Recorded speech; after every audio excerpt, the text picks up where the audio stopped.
Estamos aqui na IEV, 40 anos da IEV, e eu estou muito contente de estar aqui com o Júlio Mota, que é filho do pastor Ageu, da irmã Leila, e eu queria quebrar um pouco o protocolo aqui e pedir para o Júlio falar aí, dar uma visão dos bastidores, do começo para a gente. Pode ser, Júlio, da IEV? Com certeza, Ricardo, eu agradeço o convite e, além de ser prazer, é uma honra, né, podermos contribuir. A minha visão é exatamente essa de bastidores, né?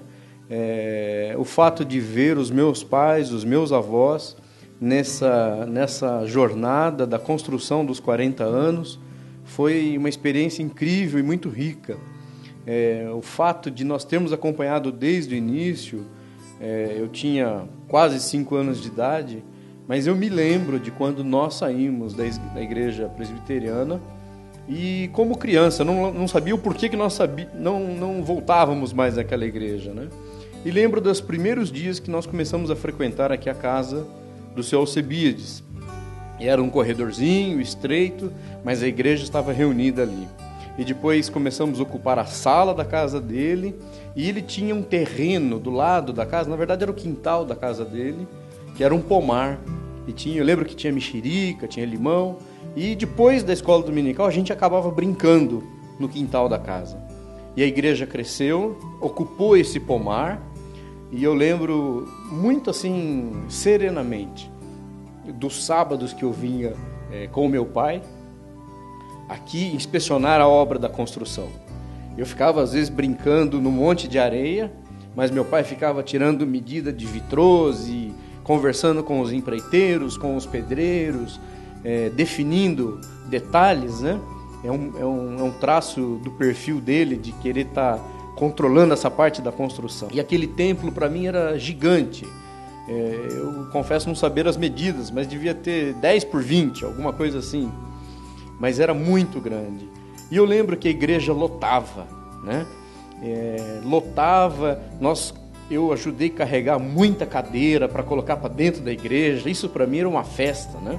E do lado desse templo, na época chamado Templo Só Jesus, tinha um terreno que era a esquina da Rua Moema com Benedito Américo de Oliveira, onde tinha uma série de casas, com várias pessoas morando, chamado cortiço, né?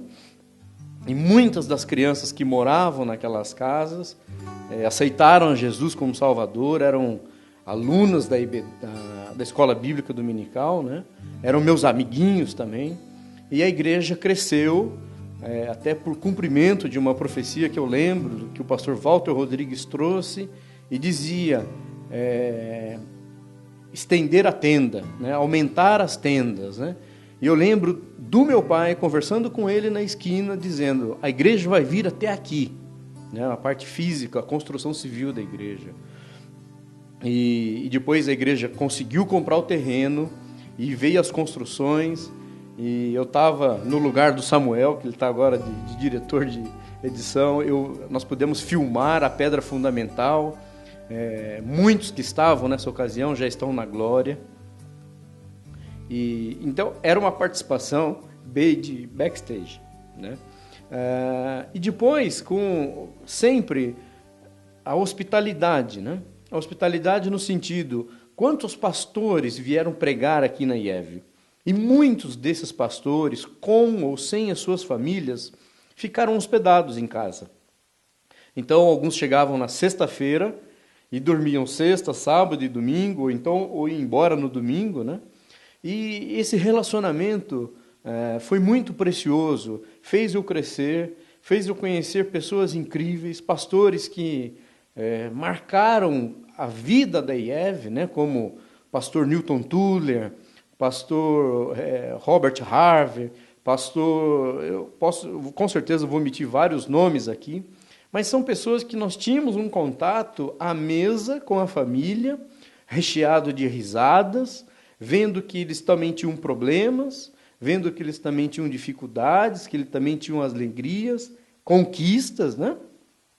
Pastor Paulo Brasil, que também virá pregar aqui durante o evento, e outros tantos pastores que eu tive esse privilégio de estar por trás dessa formação da IEV, nesses 40 anos, vendo esses homens de Deus, né? Foi muito, muito importante. Fora esses pastores, de ver também a dedicação, né?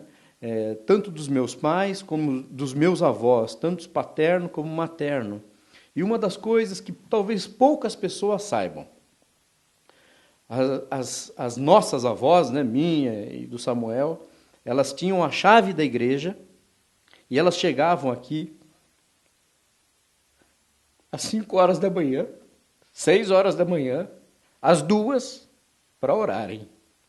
Então, 2 grandes colunas deste templo, desta IEV, Dona Leontina Hard e Dona Sebastiana Correia, foram 2 mulheres incríveis. Isso me chocava, né? Com a idade que elas tinham, deslocavam de suas casas, abriam a igreja e ajoelhavam e oravam, né? Então, essa é uma das chaves do sucesso e da bênção deste lugar. Essas 2 mulheres orando, sustentando seus filhos, seus genros, né, em oração.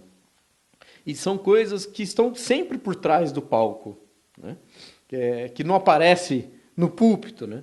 Então, são coisas que eu gostaria realmente de deixar registrado nesses 40 anos tão importantes. Outro detalhe também é este vírus maravilhoso que é o de missões, em que a igreja da Vila Iara é contaminada pela obra missionária. Muitas das férias de janeiro da minha família foram transformadas em férias missionárias, né? De sairmos de carro e visitarmos igrejas, visitarmos obras, visitarmos pessoas que precisavam de levar o evangelho.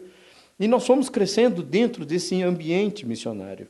E eu fico vendo que a Vila Iara tem este dom, essa vocação de igreja missionária, igreja de envio, igreja que prepara e envia pessoas. Se não envia, suporta financeiramente, espiritualmente.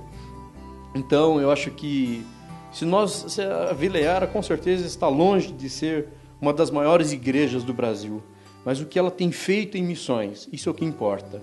É um trabalho sério, com pessoas sérias por trás, são pessoas que realmente têm um zelo extremado com a obra missionária. E daqui para frente, como sempre foi, né, a tendência missionária da igreja é sempre crescer, né? Agora o Brasil passa a ser um celeiro de missionários para enviar e não para receber. Puxa vida, Júlio, olha, bacana mesmo, muita coisa que eu não sabia, tenho certeza muita gente não sabia também. Muito obrigado, viu? O prazer é meu e o que eu puder contribuir, com certeza. E uma mensagem, não vou dizer mensagem, mas uma coisa que eu gostaria de dizer a todos publicamente. Se Jesus não voltar antes, essa igreja continua por mais 40 anos, porque essa obra ninguém detém.